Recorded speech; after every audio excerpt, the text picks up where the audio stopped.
ये बताइएगा कि एक इंतहाई अफसोसनाक वाकया बलूचिस्तान का आज जो सुबह हुआ और उसके पीछे महरक़ात को क्या देख रहे हैं आप? बिस्मिल्लाहिर्रहमानिर्रहीम, बहुत शुक्रिया जी। सबसे पहले तो मैं ज़ाहिर ताज़ियत पेश करूंगा, सलाम पेश करूंगा उन जवानों के लिए जिन्होंने हमारे आज के लिए हमारे मुस्तकबिल के लिए अपना आज कुर्बान किया। उनकी फैमिली से ताज़ियत करता हूं और जो ज़ख्मी हैं उनके लिए दुआ गो हूँ। और दूसरी बात यह है कि ये बड़ा अहम है। अभी सारी बात ब्रिगेडियर साहब ने जैसे बताई है, लेकिन इसके अंदर ऐड करना बड़ा ज़रूरी है। वो ये है कि देखें, अगर बीएलए है, बीएलआर है, बीएलएफ है, बीएसओ है, ये तमाम ऑर्गेनाइजेशन, पहली बात यह है कि 5वें नंबर की बीएलए जो है दुनिया की दहशतगर्द तंजीम है और इसको तो इंटरनेशनल जो है वो लॉ के मुताबिक दहशतगर्द करार दे दिया गया है।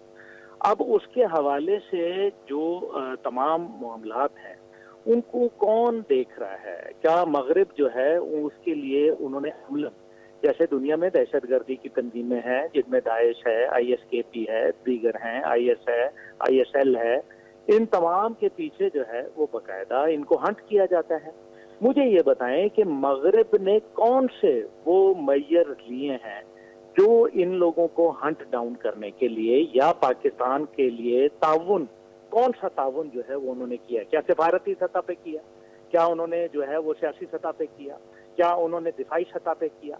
हद यह है कि जब वो यहाँ से अमेरिका जो है वो उसका इनखला हुआ तो उसके बाद उन्होंने उठा के जनाब तमाम जो हेलीकॉप्टर सर्वेलेंस के थे नाइट फैसिलिटीज के साथ उनको उन्होंने जो है वो हटा लिया और वो पाकिस्तान से लेके चलते 19 के करीब वो हेलीकॉप्टर थे गालिबन।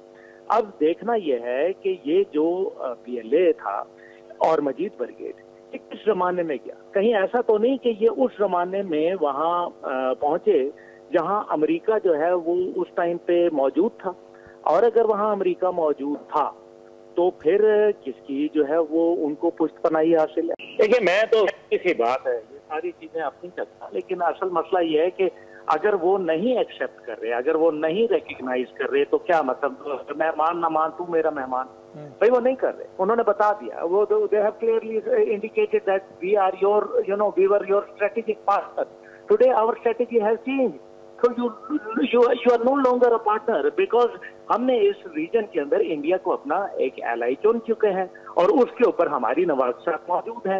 वो जो मर्जी करे, वो क्रॉस बॉर्डर टेररिज्म करवाए, वो एक्सपोर्ट ऑफ टेररिज्म। पहले पाकिस्तान शोर मचाता था कि वो टेररिज्म करवा रहे हैं, टेररिज्म करा रहे हैं, दुनिया जो है वो हमें समझती थी कि जी शायद पाकिस्तान इंडिया की मखासमत चल रही है। लेकिन अब तो कनाडा ने मान लिया, अमेरिका ने मान लिया। वो गुरबचन सिंह पन्नू का आप देख लें वाकया, उससे पहले आप वो नजर का देख लें, और इसी तरीके से आप वहां देख लें जो स्पाइंग के लिए 8 आदमियों को फांसी लगवा दी कतर ने। और उसके बाद खुद राजनाथ सिंह जो डिफेंस मिनिस्टर, उसने क्या बोला? उसने कहा कि पाकिस्तान में हम टारगेट किलिंग कराते हैं, 12 लोगों को हमने जो है वो टारगेट किल किया। हमने ये मैटर क्यों नहीं यूनाइटेड नेशन के अंदर था? नॉट 12, 21 लोगों का कहा गया था। नहीं, 12 पे तो उसने कंफर्म किया ना।